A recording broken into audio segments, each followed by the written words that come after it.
بارے میں حضرت عائشہ فرماتی ہیں آپ صلی اللہ علیہ وسلم کو حتیٰ کہ اللہ نے اپنے پاس بلا لیا، وفات دے دی، وصال دے دیا، آخری عمر تک آپ اعتکاف فرماتے رہے۔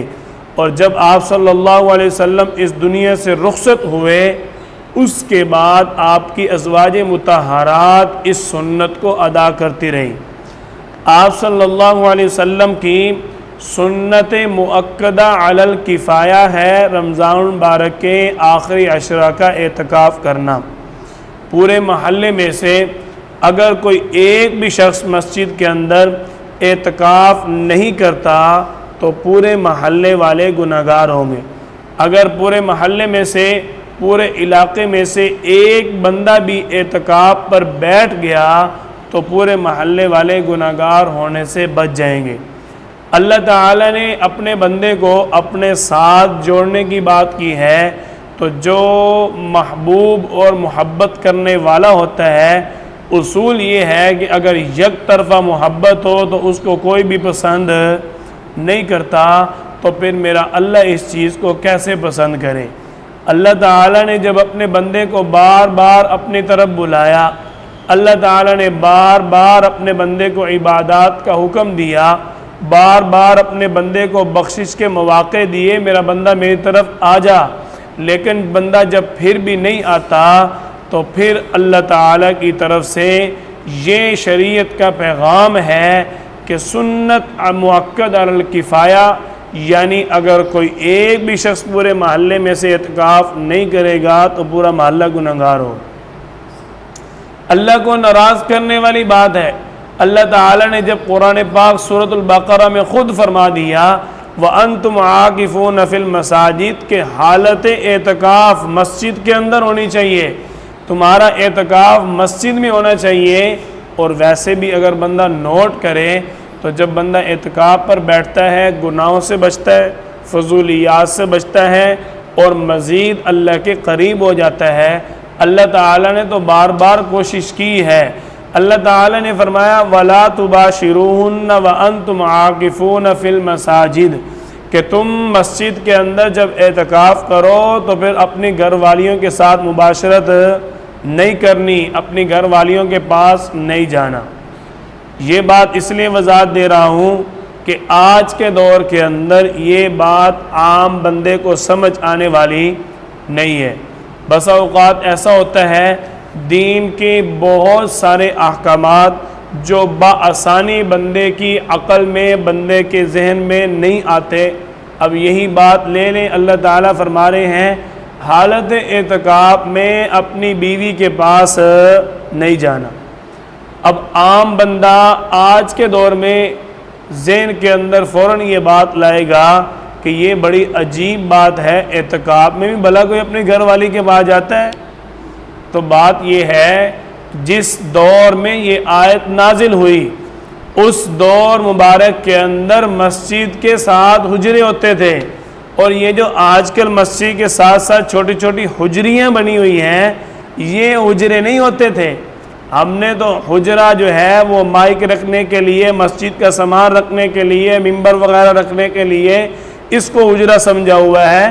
مسجد کے ساتھ جو آپ صلی اللہ علیہ وسلم کے دور میں حجرہ ہوتا تھا، وہ حجرہ آپ صلی اللہ علیہ وسلم کا گھر ہوتا تھا۔ جب مسجد کے ساتھ بالکل حجرہ ہوگا، آپ کا گھر ہوگا، گھر والیاں وہاں ہوگی، تو پھر یہ اللہ تعالیٰ کی طرف سے حکم بندے کو سمجھ آ جائے کہ مسجد کے ساتھ جب آپ کی گھر والی رہ رہی ہے تو آپ نے پھر بھی گھر والی کے پاس جانا نہیں ہے۔ یہ ہم سمجھتے ہیں کہ جو بات ہماری عقل میں نہیں آئے وہ توبہ توبہ، نعوذ باللہ اور استغفر اللہ، ایسی بات نہیں ہونی چاہیے۔ جو بات نہ سمجھ آئے اس میں اللہ سے مانگنا چاہیے۔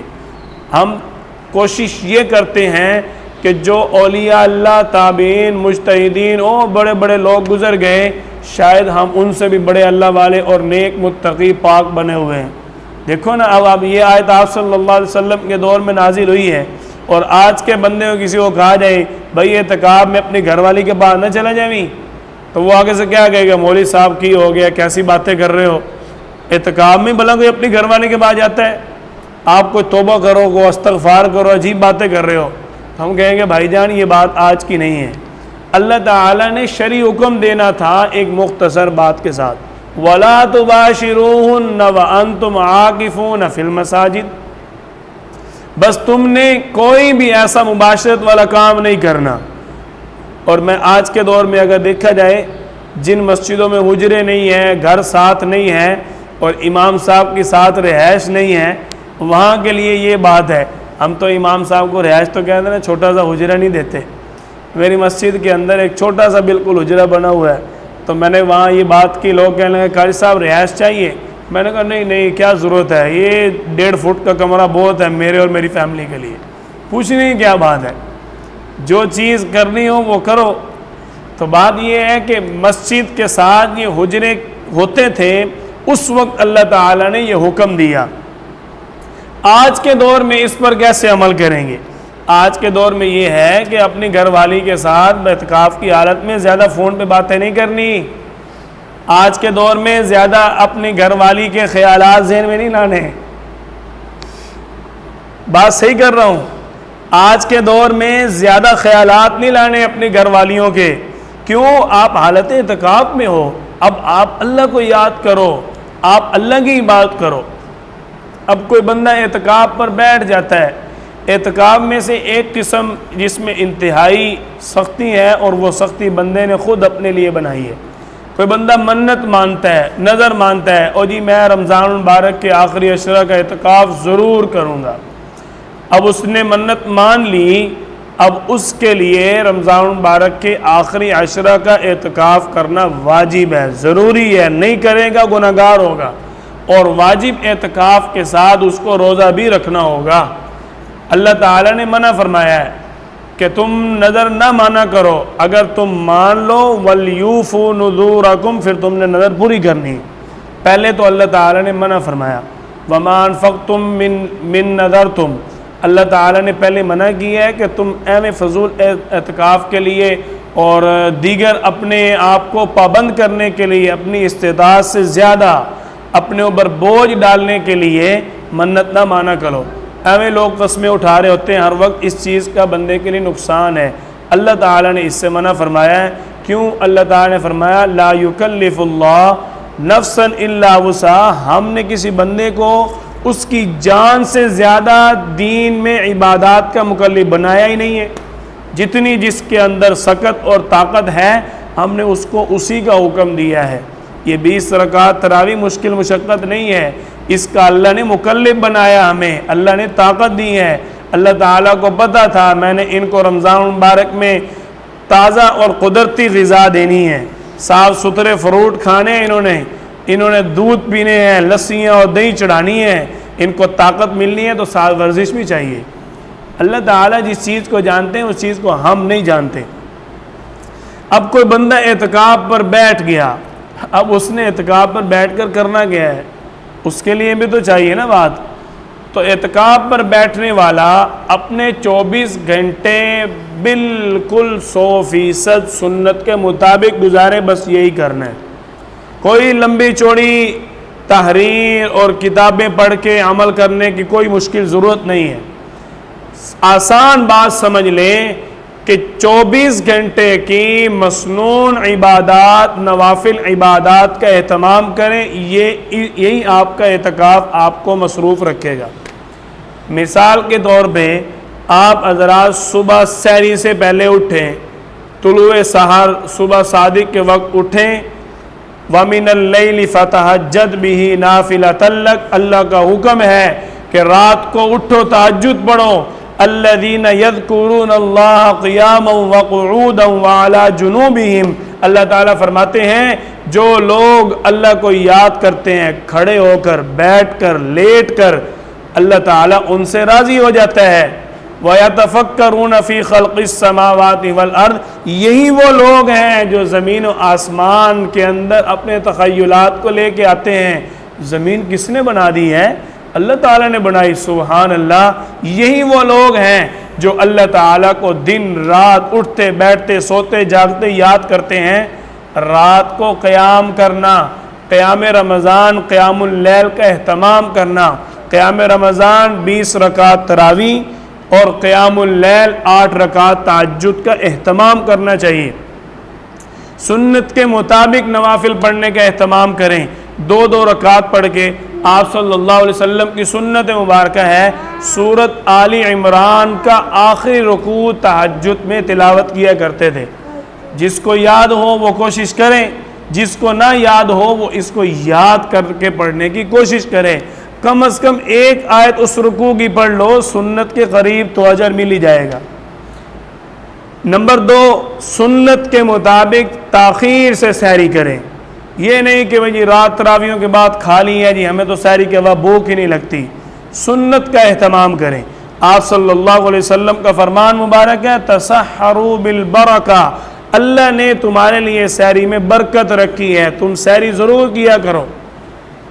سنت کے مطابق تاخیر سے سحری کریں، سنت کے مطابق کھانے کا اہتمام کریں، مسنون دعائیں یاد کریں، ہاتھ دھو کر کھانا کھائیں، کھانے سے پہلے کی دعا، کھانے کے درمیان کی دعا، کھانے کے بعد کی دعا، ساری دعاؤں کا اہتمام کریں۔ اس سے بڑھ کے عبادت کیا ہے کہ آپ صلی اللہ علیہ وسلم کا قرب حاصل ہو جائے۔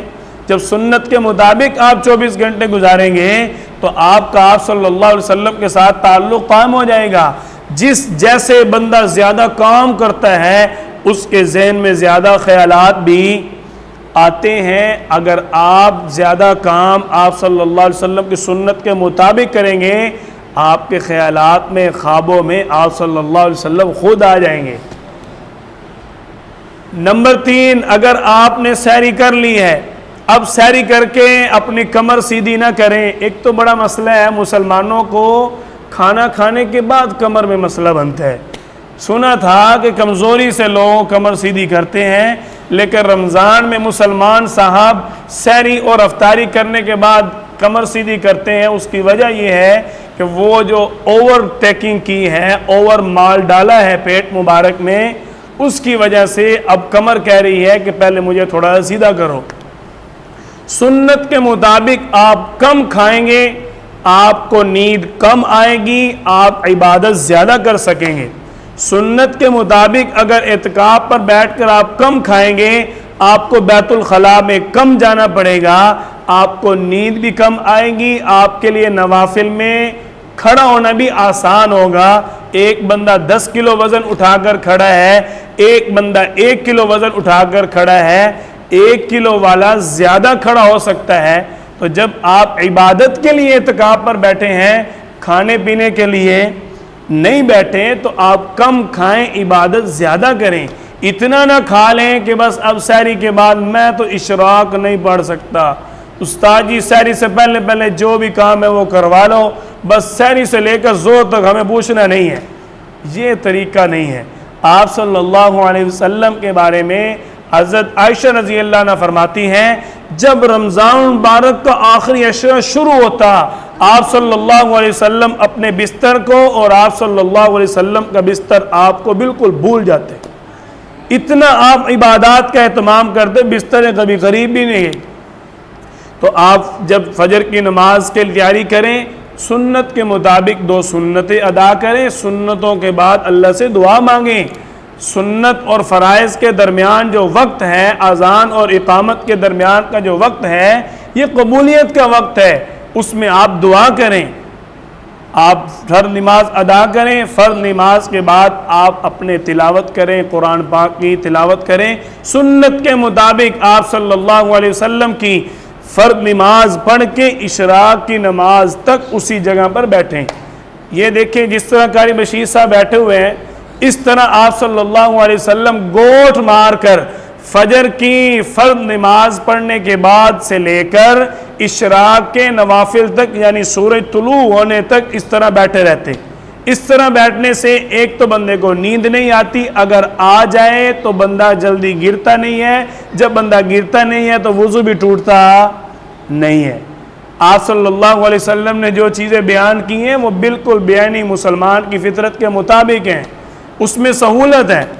اگر آپ نے آرام کرنا ہے، آپ مختصر وقت میں آرام کریں، اور آرام کرنے کے بعد آپ زیادہ سے زیادہ پھر نوافل اور تلاوت میں وقت گزاریں۔ ظہر کی نماز ہے، اس سے پہلے سنتوں کا اہتمام کریں، ظہر کے بعد آپ پھر تلاوت کریں۔ تلاوت کے لیے آسان طریقہ، آپ ہر نماز کے بعد 3-4 صفحات تلاوت کر لیں۔ ہر نماز کے بعد آپ کا آرام سے 10 دنوں کے اندر قرآن پاک مکمل ہو جائے۔ 4 صفحات 5 صفحات ایک نماز کے بعد آپ پڑھیں، آرام سے آپ کا 10 دنوں میں قرآن پاک مکمل ہو جائے گا۔ مزید معمولات رمضان آپ حضرات کو ملا ہوگا، نہیں ملا تو کوئی بات نہیں، آپ انتہائی پڑھے لکھے لوگ ہیں، آپ بڑے ہیں ماشاءاللہ، آپ کو ہمارے پمفلٹوں کی کیا ضرورت ہے؟ اگر کسی کو ضرورت ہو تو قاری بشیر صاحب سے لے لیں۔ خدا را دین میں طلب پیدا کرو، طلب پیدا کرو۔ آئے لوگوں کے پیچھے مرتے پھر رہے ہیں، آپ دین کے لیے کم از کم کچھ کرو۔ تو سارے لوگ زیادہ سے زیادہ اعتکاف پر بیٹھنے کا ارادہ کریں۔ اگر کسی کو کھانے کا مسئلہ ہے، کسی کو رہنے کا مسئلہ ہے، وہ ہمارے ساتھ شیئر کریں، ہم انشاءاللہ اس کے لیے کچھ نہ کچھ مناسب انتظام کر لیں گے۔ ہم دلیر ہیں انشاءاللہ، بھاگتے نہیں ہیں، ہم دلیر ہیں، بھاگتے نہیں ہیں اللہ کے فضل سے۔ کیا یار ایک وقت کا 50-60-100 روپے کھانے کا ہے، کیا اس کی اتنی وقت نہیں ہے کہ میں اپنے اللہ کو راضی کر لوں؟ اگر اتنے میں رضا مل جائے، اتنے پیسوں میں اگر رضا مل جائے تو یہ تو بڑا سستا سودا ہے، بڑا سستا سودا ہے۔ آپ صلی اللہ علیہ وسلم نے صدا دی، من ذا الذی یقرض اللہ قرضا حسنا، اللہ تعالیٰ فرما رہے ہیں میرے رستے میں مال لگاؤ۔ صحابی رسول کھڑے ہوئے، یا رسول اللہ تعالیٰ قرض حسنا مانگ رہے ہیں، اللہ تعالیٰ فرما رہے ہیں کہ مجھے قرضہ دو، اس کے بدلے اللہ ہمیں کیا دیں گے؟ آپ صلی اللہ علیہ وسلم نے فرمایا جنت ملے گی بھائی، جنت۔ صحابی رسول دوڑے، گھر گئے، اپنی بیوی سے کہتے ہیں بھائی 2 باغ ہیں ہمارے، دونوں میں آپ صلی اللہ علیہ وسلم کو دے رہا ہوں۔ آپ صلی اللہ علیہ وسلم نے فرمایا دونوں قبول نہیں کروں گا، ایک اپنے بچوں کے لیے رکھو۔ کہنے لگے نہیں یا رسول اللہ، ربح البیع، یہ تو بڑی سستی تجارت ہے، یہ تو بڑا سستا سودا ہے، آپ دونوں باغ قبول کرو، اگر اس کے بدلے جنت مل جائے ہم نے اور کیا لینا ہے؟ تو اپنے لیے دین پر لگائیں، آپ اپنے اوپر دین کی نیت سے لگائیں گے آپ کو اجر ملے گا۔ ہم نہیں کہتے کہ ضرور مال ہمیں دو تو پھر ہی قبول ہے آپ کا۔ آپ اگر نیک اعمال کرتے ہیں، اعتکاف پر بیٹھتے ہیں، آپ اپنے صدقات خیرات اپنے اوپر لگائیں، لگتا ہے۔ آپ صلی اللہ علیہ وسلم کا فرمان مبارک ہے کہ سب سے افضل صدقہ وہ ہے جو اپنے گھر والوں پر خرچ کیا جائے۔ ہم نے دین سمجھا نہیں۔ آپ سوچ رہے ہوں گے مولوی صاحب لگتا ہے چندے کی ضرورت نہیں، چندے کی ہمیں بڑی ضرورت ہے، لیکن ہم مانگنے والے لوگ نہیں ہیں۔ پہلا کام آپ کی اصلاح ہے۔ حاجی عبد الوہاب صاحب کے پاس کوئی آتا ہے نا کہ جی ہم آپ کے ساتھ اتنے پیسے تعاون کرنا چاہتے ہیں، وہ فرماتے ہیں بھائی آپ پہلے بتائیں آپ کا وقت کتنا لگا ہے، اللہ کے راستے میں آپ نے وقت کتنا لگایا ہے۔ تو جب آپ اللہ کے راستے میں وقت لگائیں گے تو اس کے بعد پھر مال کی باتیں ہوں گی۔ جن کو کوئی مسئلہ ہے، ضروریات کا مسئلہ ہے، گھریلو مسائل ہیں، ان کو آج عصر سے پہلے حل کر کے عصر کے بعد مسجد میں تشریف لے آئیں، انشاءاللہ آپ کا بھرپور استقبال ہوگا۔ اللہ کا گھر ہے، جس کا استقبال اللہ کرے اس کے ہمارا کیا کرنا ہے، ہم اس کا کیا کر سکتے ہیں؟ مسجد کو آباد کریں، اللہ کے گھر کو آباد کریں، اس کی برکت سے اللہ آپ کی تمام پریشانیاں حل فرما دیں گے۔ سارے ارادہ کریں کہ ہم نے ضرور اعتکاف کرنا ہے تاکہ ہمارے محلے والے گناہگار ہونے سے بچ جائیں۔ سنت مؤکد علی الکفایہ ہے، یعنی پورے محلے میں سے اگر کوئی ایک بھی اعتکاف پر نہ بیٹھا سارا محلہ گناہگار ہوگا، اور اگر پورے محلے میں سے ایک بھی بیٹھ جاتا ہے تو سب کی بخشش ہو جائے گی۔ آپ محلے کے لیڈر بن کے آئیں گے مسجد میں، اللہ کے دربار میں آپ کا اتنا بڑا نام ہوگا، پورے محلے کی آپ بخشش کروا رہے ہیں۔ تو آپ بڑے بن کے آئیں، اللہ نے آپ کو موقع دیا ہے، آ جاؤ۔ آج لیڈر بننے کا بڑا شوق ہے لوگوں کو، تو یہ لیڈری ہے نا پورے محلے کا بخشش کروانے کا ذریعہ۔ آج ابھی مسجد میں سارے ارادہ کریں، اللہ تعالی ہم سب کو اس مسنون عمل کے لیے قبول فرمائے۔ وآخر دعوانا ان الحمد للہ رب